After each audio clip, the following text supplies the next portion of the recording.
காரியங்கள் ஒரு சின்ன ரிவ்யூ கொடுத்துட்டு அப்படியே நம்ம 7வது அதிகாரத்துக்குள்ளே போயிடலாம். பாருங்கள், சில முத்திரைகள் இருக்கிறது. அந்த முத்திரைகள் உடைக்கப்படுகிறது. 5வது அதிகாரத்தில் நம்ம பார்ப்போம், அந்த முத்திரைகளை உடைக்க யாருமே பாத்திரமாக இருக்க மாட்டாங்க. ஆட்டுக்குட்டியானவர் தான் அதற்கு அந்த முத்திரைகளை உடைக்க பாத்திரவானாக இருப்பார். அப்படிப்பட்ட காரியங்கள். அப்போ அந்த காரியத்தில் பார்க்கும்போது முத்திரைகள் ஒவ்வொரு முத்திரையாக உடைக்கப்படும் போது சில காரியங்கள் நடக்கும். 1வது முத்திரை உடைக்கப்படும் போது வெள்ளை குதிரை வருகிறது. அது என்ன காரியம் அப்படின்றத நம்ம பார்த்தோம்.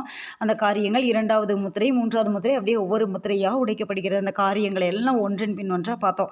5ஆம் முத்திரையோடைய காலத்தில் நம்ம இருக்கிறோம் அப்படின்னு சொல்லி நம்ம தெரிஞ்சு கொண்டோம். வேதத்தை நம்ம படிக்கும்போது 5ஆம் முத்திரையோட அந்த இடைப்பட்ட காலத்தில் 5ஆம் முத்திரை நடந்து கொண்டிருக்கும் போது அந்த இடைப்பட்ட காலத்தில் ரகசிய வருகை என்பது நடக்கும். 6வது முத்திரை வரைக்கும் அந்த 6வது அதிகாரத்தில் இருக்குது பாருங்க. 7வது முத்திரை அது சொல்லப்படாது. 6வது முத்திரை வரைக்கும் அந்த 6வது அதிகாரத்தில் இருக்கிறது. அடுத்தது தான் என்ன நடக்குது அப்படின்னா 7வது அதிகாரம் இப்படியாக துவங்குகிறது. இப்போ இது எத்தனாவது முத்திரை முடிஞ்ச காலத்தில்? 6வது முத்திரை முடிஞ்சதுக்கு அப்புறம் நடக்கிற அந்த காரியங்கள், அந்த அந்த காலத்திலேயே 6வது முத்திரை இருக்கிற அந்த காலத்திலே, ஓப்பன் ஆன அந்த காலத்திலேயே இந்த காரியங்கள் எல்லாம் நடக்கும். இந்த காரியங்கள் நடக்கிற காரியங்கள் 7வது அதிகாரத்தில் எழுதி வைக்கப்பட்டிருக்கிறது. இங்கே ஒரு கூட்டத்தை யோவான் பார்க்குறாரு பரலோகத்தில். இந்த காரியங்களுக்கு உள்ள சில காரியங்கள் அப்படியே வெளிப்படுத்தப்பட்டு கொண்டே இருக்கிறது. யோவானுக்கு சில காரியங்கள் அவர் பார்க்குறாரு. ஒரு திரளான கூட்டம் அப்படியே நிற்குதான். பயங்கரமாக ஒரு திரளான கூட்டம். 9வது வசனத்தை பாருங்கள். இவைகளுக்கு பின்பு நான் பார்த்தபோது இதோ சகல ஜாதிகளிலும் கோத்திரங்களிலும் ஜனங்களிலும் பாஷைக்காரரிலும் இருந்து வந்ததும் ஒருவனும் எண்ணக்கூடாததுமான திரளான கூட்டமாகிய ஜனங்கள். திரளான கூட்டம். அவங்க எங்கிருந்து வந்திருக்கிறாங்க? சகல ஜாதியிலேருந்து, சகல கோத்திரத்திலேருந்து, பாஷைக்காரர்லேருந்து, இதெல்லாம் அவருக்கு வெளிப்படுத்தப்படுது பாருங்க.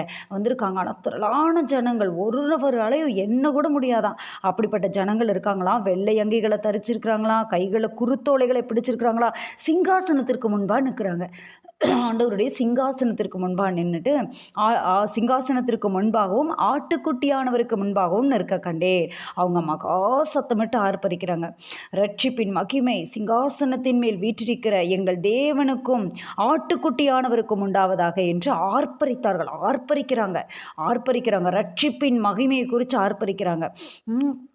தூதர்கள் யாவரும் சிங்காசனத்தையும் மூப்பர்களையும் 4 ஜீவன்களையும் சூழ நின்று, மூப்பர்கள் எல்லாம் நிற்கிறாங்க. சிங்காசனத்தையும் அந்த தூதர்கள் என்ன பண்ணுறாங்க? சிங்காசனத்தையும் மூப்பர்களையும் 4 ஜீவன்களையும் சூழ நின்று சிங்காசனத்திற்கு முன்பாக முகங்குப்புற விழுந்த தேவனை தொழுது கொண்டு அவங்களும் சொல்கிறாங்க, ஆமென், எங்கள் தேவனுக்கு துதியும் மகிமையும் ஞானமும் ஸ்தோத்திரமும் கனமும் வல்லமையும் பலனும் சதா காலங்களிலும் உண்டாவதாக ஆமென் என்றார்கள்.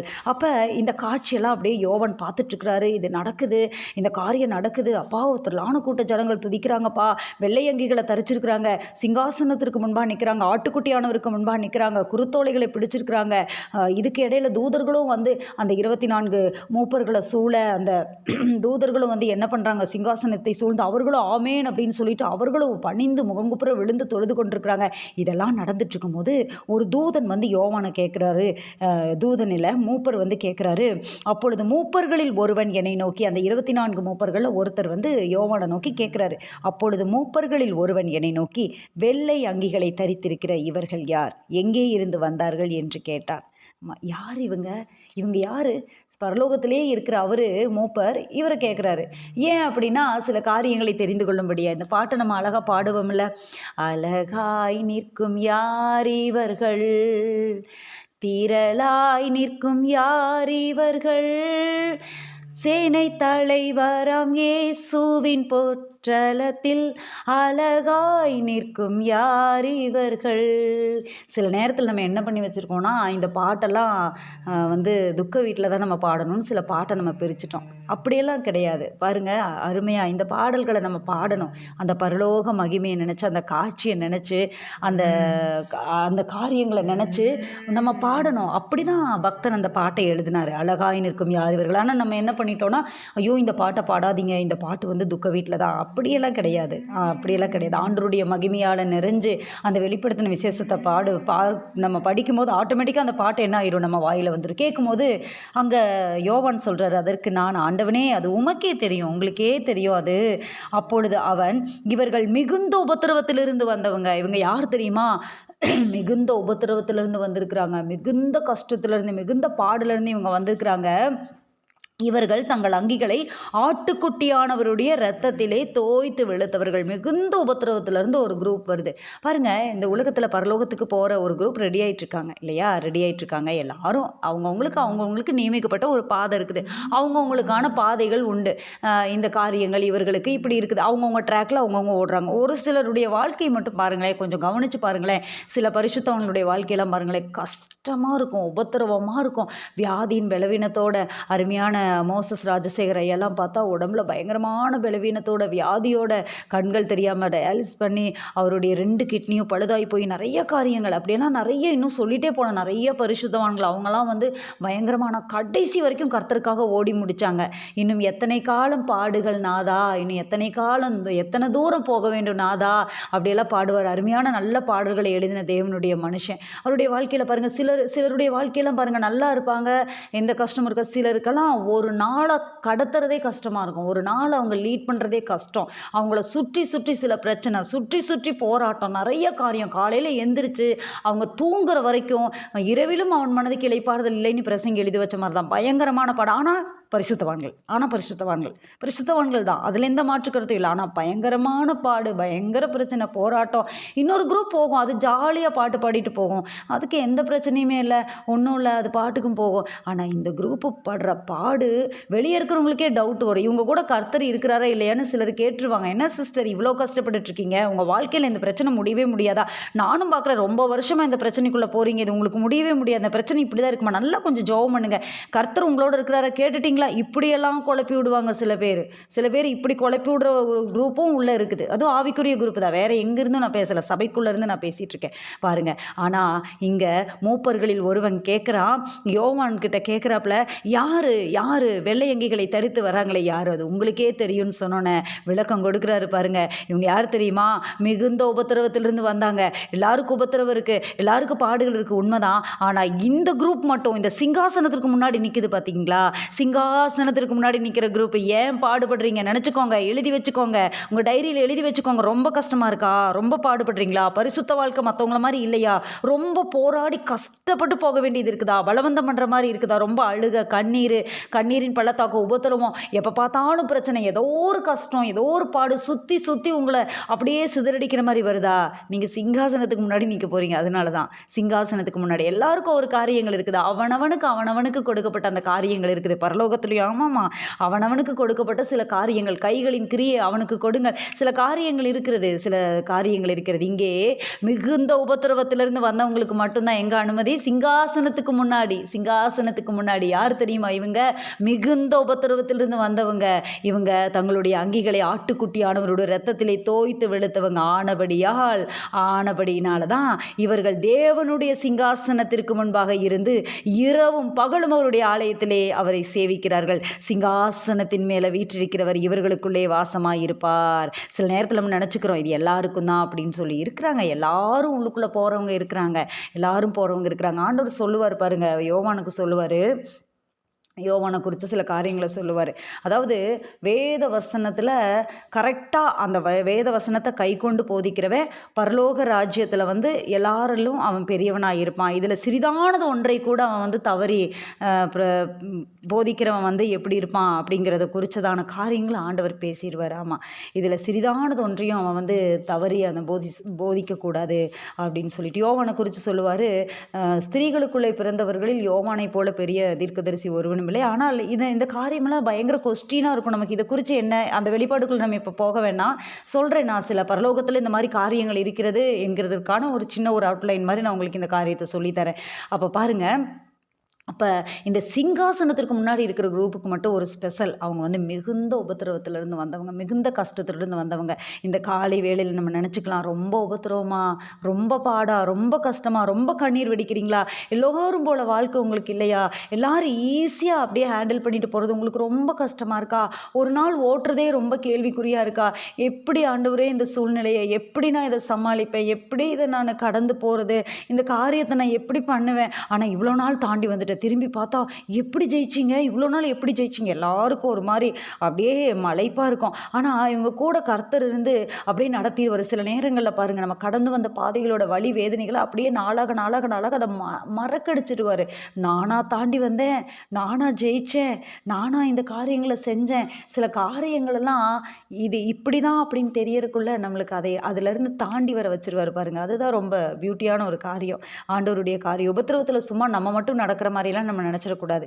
நடக்கிற முடியாத அந்த நேரத்தில் தூக்கிட்டு கூட வருவார் ஆண்டவர் நம்மை. சில நேரத்தில் இப்படி தான் ஒரு தரிசனத்தில் ஆண்டவர் ஒரு பரிசுத்தவானுக்கு காமிச்சாராம். அப்படியே கரடு முரடான பாதையில் 2 காலடி தடங்கள், ஆண்டவரும் கூட வராரு, இவரும் கூட வராரு. அப்புறம் ஒரு சில இடத்துல ரொம்ப கரடு முரடாக இருந்துச்சா, அதில் வந்து காலடி தடமே இல்லையாமா, ஒருத்தரோட காலடி தடம் தான் இருக்குதாமா. அப்போ அந்த பரிசுத்தவான் கேட்டார், என்ன ஆண்டவரே, இது வரைக்கும் என்னோட கூட வந்திருக்கீங்க, இந்த பாதையில் என்னோட நீங்கள் கூட இல்லையே, ஒரு காலடி தடம் தான் இருக்குது அப்படின்னு சொன்னோன்னே ஆண்டவர் சொன்னாராம், அப்பா அது உன்னோட காலடி தடம் இல்லை, என்னோட காலடி தடம். அந்த பாதையில் உன்னை நான் நடக்க வைக்க முடியாது, நடக்க வச்சேன்னு சொன்னால் நீ விழுந்துருவேன். அதனால் என் கருத்துக்குள்ளே உன்னை வச்சு நான் அப்படியே என் கையில் உன்னை ஏந்தி நான் தான்ப்பா நடந்து வந்தேன், நீ அங்கே இல்லை. அதான் வசனம் சொல்லுகிறது, நெருக்கங்களிலே நெருக்கப்படுகிற தேவன். நம்முடைய பிரச்சனைகள் அவரும் சேர்ந்து தான் நெருக்கப்படுறார். நாம் நினச்சிக்கிறோம் ஏதோ ஒரு தூரத்தில் தள்ளி நின்று பார்த்துட்டு வேடிக்கை பார்த்துட்டு, அப்படிப்பட்ட தேவன் அல்ல. சிங்க கெபிக்கு உள்ளே வருவார், அக்னி சூளைக்கு உள்ளே வருவார், பிரச்சனைக்கு உள்ளே வருவார், உள்ளுக்குள்ளே வந்து அற்புதம் செய்கிற தேவனை தான் நம்ம ஆராதிக்கிறோம், நம்ம துதிக்கிறோம். அப்பேற்பட்ட தேவன். அப்போ இந்த சிங்காசனத்திற்கு முன்னாடி நிற்கிற கூட்டம் என்ன கூட்டம் அப்படின்னா, மிகுந்த உபத்திரவத்திலிருந்து வந்த கூட்டம். ஒருவேளை இந்த குரூப்பாக ஒருவேளை நம்ம தேர்ந்தெடுக்கப்பட்டிருக்கலாம், இந்த குரூப்பாக நம்ம தேர்ந்தெடுக்கப்பட்டிருக்கலாம். அதனால தான் நம்மளுக்கு இவ்வளோ பிரச்சனை, அதனால தான் நம்மளுக்கு இவ்வளோ போராட்டம். அதனால் நம்ம அந்த சிங்காசனத்திற்கு முன்னாடி நம்ம நிற்க போகிறோம். பாருங்கள், தேவனுடைய சிங்காசனத்திற்கு முன்பாக, ஆட்டுக்குட்டியானவருக்கு முன்பாக குருத்தோலைகளை பிடிச்சிட்டு அந்த காட்சி எப்படி இருக்குன்னு யோசிச்சு பாருங்கள். அப்போ அங்கே போகணும்னா சாதாரண காரியமா? உலகத்தில் பாருங்கள், இப்போ சமீபத்தில் கரூரில் ஒரு பயங்கரமான ஒரு கோர சம்பவம் நடந்துச்சு. எத்தனையோ பேர் இறந்து போயிட்டாங்க. ஒரு சாதாரண மனிதனை பார்க்கறக்கு, சினிமாவில் நடிக்கிற ஒரு மனிதனை பார்க்கறக்கு, அரசியலில் வரக்கூடிய அந்த காரியங்களை பார்க்கறக்கு, பேச்சை கேட்கறக்கு நிறைய பேர் செத்து போயிட்டாங்க, தங்களுடைய உயிரை கொடுத்துட்டாங்க முன்னாடி நின்று பார்க்கறதுக்காக. ஆனால் இங்கே சிங்காசனத்தில் பக்கத்தில் முன்பாக நிற்க போகிறோம். அதனால தான் இவ்வளோ பிரச்சனை, அதனால தான் இவ்வளோ பாடு. அதனால் இருதயங்களை திடப்படுத்தி கொள்ளுங்கள். சில காரியங்கள் இருக்கிறது, நம்ம நாளைக்கு மறுபடியும் அந்த வெளிப்படுத்தல அந்த 1வது வசனத்தில் இருக்கிற சில காரியங்களை நம்ம பார்க்க போகிறோம். அது எப்போ சம்பவிக்க போகிறது, அது என்ன காரியம், காற்றுகளை பிடிக்கிறது அப்படின்னு சொன்னால் என்ன, ஏன் அந்த காரியங்களை செஞ்சாங்க அப்படிங்கிறத குறித்து நம்ம நாளைக்கு காலையில் நம்ம அந்த காரியங்களை குறித்து நம்ம பார்க்கலாம். இப்பொழுது இந்த காரியங்களை அப்படியே ஒப்பு கொடுத்து நம்ம ஜெபிக்கலாமா? உபத்திரவங்களுக்கு மத்தியில், பாடுகளுக்கு மத்தியில், போராட்டங்களுக்கு மத்தியில், வேதனைகளுக்கு மத்தியில் எத்தனை காலம் ஆண்டவரே, சில காரியங்களை எல்லாம் யோசித்து தியானிச்சுட்டு இருக்கும்போது, இது என்னுடைய குடும்பமாக இருக்கிறதுனால சில காரியங்களை சொல்லுவது தவறில்லை அப்படின்னு நினைக்கிறேன். கடந்து வந்த சில காரியங்களை யோசித்து பார்க்கும்போது, அந்த காரியத்தினுடைய கஷ்டம் என்ன அப்படிங்கிறத நான் உணர்வதற்கு முன்னாடியே அந்த காரியங்களை எல்லாம் தாண்டி வரும்படி ஆண்டவர் கிருபை செஞ்சார் பாருங்க. அது ரொம்ப அதிசயமான காரியம். இந்த காரியம் இப்படிப்பட்ட காரியமா, இந்த காரியம் இவ்வளோ பெரிய காரியமா அப்படின்னு சொல்லி நான் யோசிக்கிறதுக்கு முன்னாடியே இந்த காரியத்தெல்லாம் கிராஸ் பண்ணுறதுக்கு ஆண்டவர் உதவி செஞ்சார் பாருங்க. கர்த்தர் எப்பேற்பட்ட கர்த்தர், எவ்வளோ நல்ல கர்த்தர். அப்போ ஒவ்வொரு ஸ்டேஜில் ஒவ்வொரு உபத்திரவத்தை நம்ம தாண்டுவோம். அதே போல தான் உங்கள் ஒவ்வொருவருடைய வாழ்க்கையில் அநேக உபத்திரவத்தின் பாதைகள், ஒருவேளை அது உங்கள் ஊழியத்துக்கு பேஸ்மெண்ட்டாக இருக்கலாம், உங்களுடைய அந்த ஆவிக்குரிய வாழ்க்கைக்கு ஒரு அஸ்திபாரத்தை போல இருக்கலாம். சில நேரத்தில் ஆண்டவர் என்ன பண்ணுவார், இப்படி தான் உட்காந்து புடமிட்டு பார்ப்பார், சோதிப்பார். அந்த அக்கினி எப்படி அது நல்ல பொண்ணா சுத்தமான பொண்ணா அப்படின்னு பரிசோதிக்கும். உள்ளே இருக்கிற ஈயம் களிம்பு எல்லாம் நீங்கும். ஆமாம், ரட்சிப்பின் அதிபதியை உபத்திரவங்களினாலே பூரணப்படுத்துகிறது அவருக்கு ஏற்றதாக இருக்கிறது அப்படின்னு சொல்லி வசனம் சொல்லுதப்ப, ரட்சிப்பின் அதிபதியையே அவர் உபத்திரவத்தினாலே பூரணப்படுத்துவாரானால் நம்முடைய வாழ்க்கையிலே எவ்வளவு அதிகம், நம்ம எவ்வளவாய் சுத்திகரிக்கப்படணும். ஆமாம், கிறிஸ்துவின் நிறைவான வளர்ச்சியின் அளவுக்கு தக்க பூரண புருஷராகும் வரைக்கும் என்று வேதம் சொல்கிறது. அப்போ நம்முடைய வாழ்க்கையில் வருகிற உபத்திரவங்கள் அந்த எல்லையை நம்ம அடைஞ்சிட்டோமா அப்படின்னு சொன்னால் இல்லை, ஒவ்வொரு நாளும். அதனால தான் வசனம் சொல்லுது, பரிசுத்தம் உள்ளவன் இன்னும் பரிசுத்தமாக மாறட்டும், இன்னும் அவன் பரிசுத்தமாக மாறட்டும் என்று சொல்லி. அப்போ பாருங்கள், அந்த சிங்காசனத்திற்கு முன்பாக நிற்கிற கூட்டம் என்ன பண்ணும் அப்படின்னு சொன்னால், அவர்கள் இனி பசி அடைவதும் இல்லை, இனி தாகம் அடைவதும் இல்லை, வெயிலாவது உஷ்ணமாவது இவர்கள் மேல் படுவதும் இல்லை. சிங்காசனத்தின் மத்தியில் இருக்கிற ஆட்டுக்குட்டியானவரே இவர்களை மேய்த்து இவர்களை ஜீவ தண்ணீர் உள்ள ஊற்றுகள் அண்டைக்கு நடத்துவார். அந்த வசனத்தை பாருங்கள், இதிலிருந்து நம்ம தெரிஞ்சுக்கலாம் அவங்க உபத்திரவப்பட்டவங்க தான் அப்படின்னு சொல்லி. தேவன் தாமே இவர்களுடைய கண்ணீர் யாவையும் துடைப்பார் என்றான். கண்ணீர் விட்டுட்டே இருக்கிற ஒரு கூட்டம் இருக்குது ஒரு கூட்டம். ஒரு கூட்டம் இருக்குது, கண்ணீர் விட்டுட்டே இருக்கிற கூட்டம், உபத்திரவத்தின் மத்தியில் இருக்கிற கூட்டம். அந்த கூட்டம் ரொம்ப கஷ்டத்தில் இருக்கிற கூட்டம். ஒருவேளை அது வெளிப்பிரகாரமாக கண்ணீர் விடாத கூட்டமாக இருக்கலாம். இருதயத்தில் ஆவியில் தேவனிடத்தில் ஒவ்வொரு நாளும், என்ன ஆண்டவரே கஷ்டமாக இருக்கு ஆண்டவரே, எனக்கு முடியல ஆண்டவரே, எனக்கு பலனில்லை ஆண்டவரே, என்னை பலப்படுத்திருங்கன்னு சொல்லி அந்த உபத்திரவத்தில் விடாமல் வசனம் சொல்லுது இல்லையா, ஒரு சபைக்கு கொஞ்சம் பலன் இருந்துமே நாமத்தை மறுதலியாமல் நீ உன்னுடைய விசுவாசத்தை நீ பார்த்துக்கிட்டியேப்பா அப்படின்னு சொல்லி சில குரூப்பை. அந்த நாள் ரொம்ப மகிமையாக இருக்கும் பிரியமானவர்களே. அந்த கடைசி நாள் ரொம்ப மகிமையாக இருக்கும். ஆண்டவர் நம்முடைய காரியங்களெல்லாம் சொல்லி, வசனம் இருக்குது அப்படின்னு சொன்னால் அது பொய்யானது கிடையாது. பரலோகத்தில் இருக்கிற என் தூதனுக்கு முன்பாக உன்னோட பேரை நான் அறிக்கை பண்ணுவேன்னு சொல்லி, இரத்த சாட்சிகளுக்கென்று ஒரு தனிப்பட்ட காரியம். இரத்த சாட்சிகள் வரும்போது எழுந்து நிற்பாராமா. பாருங்க, ஸ்தேவான் என்ன செய்கிறாரு, வானம் திறந்திருக்கிறதையும் அங்கே இயேசு கிறிஸ்து மனுஷகுமாரன் அவர் எழுந்து அவன் நிற்கிறதையும் நான் பார்க்கிறேன்னு ஸ்தேவான் சொல்லிட்டு மறிக்கிறத நம்ம பார்க்க முடியும். இவங்க செய்யறது தெரியாது, இவங்களே என்னன்னு தெரியாமல் செய்கிறாங்க, மன்னிச்சிருங்கன்னு சொல்லி அவங்களுக்காக மன்னிப்பு கேட்டுட்டு ஸ்தேவானுடைய மரணம், பரிசுத்தவானுடைய மரணம், ஒரு வாலிபன் ஆண்டவர் எந்திரிச்சு நிற்கிறத பார்க்குறப்ப இரத்த சாட்சிகள் வரும்போது ஆண்டவர் எழுந்து நின்று வரவேற்பார். நிறைய காரியங்கள் இருக்கிறது. அந்த நாள் மகிமையின் நாள். அவர்களுடைய காரியங்களை கரங்களிலே ஆண்டவர் கொடுக்கிறனார். ஆனால் சில நேரத்தில் நம்ம நினச்சிக்கிறோம், அந்த பூமியில் நம்ம காலங்காலமாக வாழ போகிறோம், காலங்காலமாக இங்கே இருக்க போகிறோம்னு சொல்லி சில காரியங்கள் நம்ம எப்போவுமே இந்த சிந்தையுடையவர்களாக காணப்படணும். பவுலுக்கு அந்த சிந்தை இருக்குது. இது ஒரு டெம்பரவரியான பிளேஸ். பூமியிலே நான் பரதேசி. தாவீது சொல்லுவார், பூமியிலே நான் பரதேசி. எல்லாரும் ஆபிரகாமு, ஈசாக்கு, யாக்கோபு எல்லாருடைய காரியம் இதுதான். எபிரேயர் 11 சொல்லும், அவங்க பரதேசிகளை போல வாழ்ந்தாங்க வாக்குத்தத்தம் பண்ணப்பட்ட தேசத்தில். ஏன்னா அவங்களுக்கு தெரிஞ்சிருச்சு, அவர்கள் விட்டு வந்த தேசத்தை நினைத்திருப்பார்களானால் அதற்கு போகிறதற்கு அவர்களுக்கு சமயம் கிடைத்திருக்குமே. யோசேப்புக்கு சமயம் கிடைத்திருக்கும் விட்டு வந்த தேசத்துக்கு போகிறதுக்கு. போக விரும்பலை. தானியேலுக்கு நிறைய சான்ஸ் இருந்து போக விரும்பலை. யோசேப்பு எலும்புகளை குறித்து கட்டளை கொடுத்தான், அவங்க போக விரும்பலை. ஆனால் அவர்கள் அதையல்ல, அதிலும் மேன்மையான பரமதேசத்தையே நாடினார்கள். பரமதேசத்தையே நாடினார்கள். பூமியில் நமக்கு ஒன்றுமே இல்லை. பேதுரு எழுதுவார், தெரிந்து கொள்ளப்பட்ட பரதேசிகளுக்கு அப்படின்னு சொல்லி. அவங்களுடைய பேரே பரதேசி தான்.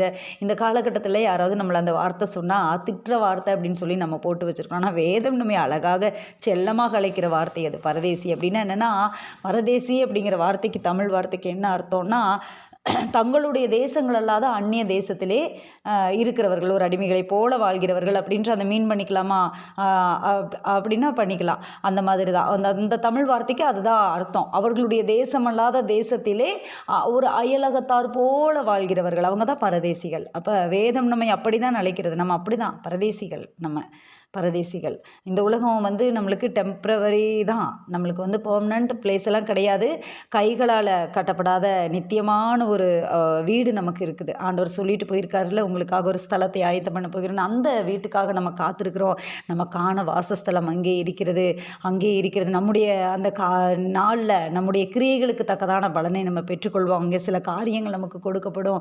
அந்த சிந்தையாகவே நம்ம காணப்படுவோம். வெளிப்படுத்தின விசேஷத்தை தியானிக்க அப்படியே அந்த பரலோகத்துக்கு நேராக நம்முடைய பார்வை அப்படியே திரும்புகிறது. நம்ம இருதயமெல்லாம் சந்தோஷப்படுகிறது. அப்போ இந்த பூமியில் நம்ம கொடுக்கப்பட்டிருக்கிற காரியம், அதுக்காக அப்படியே உட்காந்துக்கலாமா பரலோகத்தை நினச்சிக்கிட்டே அப்படின்னா இல்லை. இந்த பூமியில் நமக்கு கொடுக்கப்படுகிற சில வேலைகளை நம்ம செய்யணும். நம்ம வேலைக்கு போகிறோமா, நம்ம படிக்கிறோமா, நம்ம காரியங்களை செய்கிறோமா, வீட்டில் சமைக்கிறது, குடும்பத்தை பார்க்குறது, அந்த காரியத்தை நம்ம செய்யணும். அவர் டைம் வரும்போது, நேரம் வரும்போது ஆண்டவர் அழகாக நம்மளை கூட்டிகிட்டு போயிடுவார். ஹல்லேலூயா.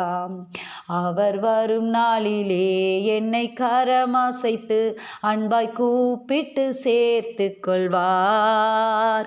அவர் வரும் நாளிலே என்னை கரமசைத்து அன்பாய் கூப்பிட்டு சேர்த்து கொள்வார்.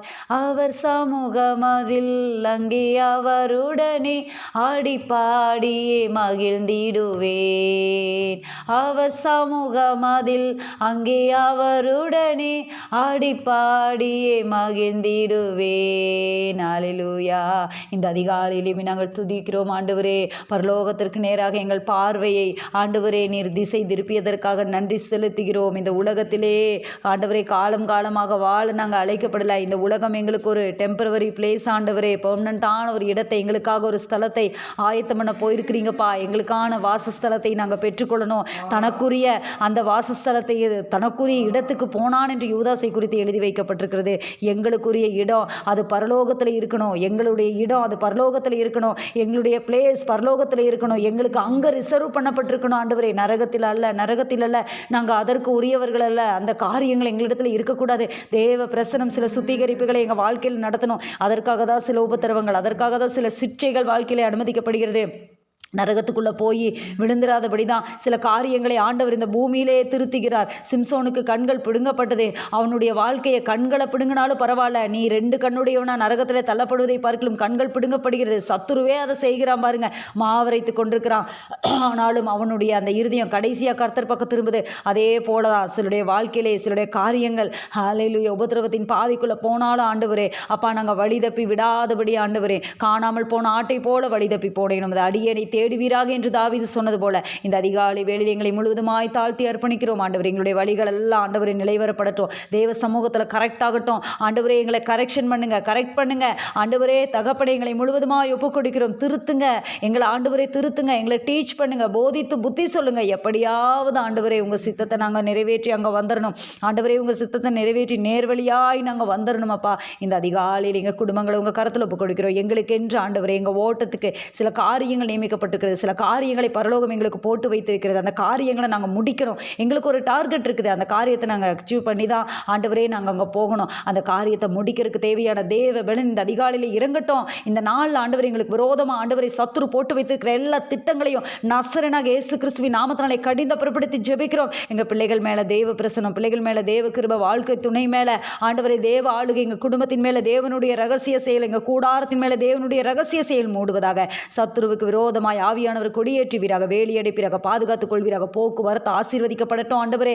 எல்லாவற்றுக்கும் மேலே தேவ பக்திக்கு ஏதுவாக நாங்கள் முயற்சி பண்ணும்படியான ஒரு ஆசை எங்களுக்குள்ள உண்டாகட்டும். தேவ பக்திக்கு ஏதுவான முயற்சிகள் கடந்து வரட்டும். முழுவதும் எங்களை தாழ்த்தி அர்ப்பணிக்கிறோம் ஆண்டவரே. இப்போ நடக்க போகிற வாலிபர் கூடுகை உங்கள் கரத்தில் கொடுக்கிறோம். தேவ ஆவியானவர் வல்லமையாக செய்வாடும்படி நாங்கள் ஆண்டவரை ஒப்பு கொடுத்து ஜெபிக்கிறோம். அநேக வாலிபர்களை கூட்டிட்டு வாங்கப்பா. அநேக வாலிபர்கள் இணைந்து கொள்ளட்டும். வாலிப சேனை எழும்பட்டும். இந்த கடைசி காலங்களிலே உலகத்தின் மீது ஆண்டவரே அப்பா ஆசையோடு ஆண்டவரை வலைகளினால் பிடிக்கப்பட்டிருக்கிற வாலிபர்கள் ஆண்டவரே அப்பா, பிசாசினுடைய அந்த கட்டுகளிலிருந்து விடுபட்டு ஆண்டவரே, மயக்கம் தெளிந்த ஆண்டவரே அப்பா, இயேசு கிறிஸ்துவின் ரத்தத்தினால் கழுவப்படட்டும். நாங்கள் ஒப்பு கொடுத்து ஜெபிக்கிறோம் ஆண்டவர். இந்த முயற்சிகளை ஆண்டவரே அப்பா நீங்கள் ஆசீர்வதிக்கிற தெய்வமாக இருக்கிறீங்கப்பா. இந்த நாள் எங்களுக்கு ஆசீர்வாதமான நாளாக மாறட்டும். தேவைகள் சந்திக்கப்படட்டும், காரியங்கள் சந்திக்கப்படட்டும். முழுவதும் ஆண்டவரே அப்பா இந்த நாளின் போக்குவரத்து எல்லா காரியங்களும் கரத்தில் கொடுக்கிறோம் ஆண்டவரே. முழுவதும் எங்களை தாழ்த்தி அர்ப்பணிக்கிறோம். சகல துதிகளை மகிமையெல்லாம் உமக்கு ஏறடிக்கிறோம். இயேசு கிறிஸ்துவின் நாமத்தில் பிதாவே, ஆமென். கர்த்தர் நல்லவர்.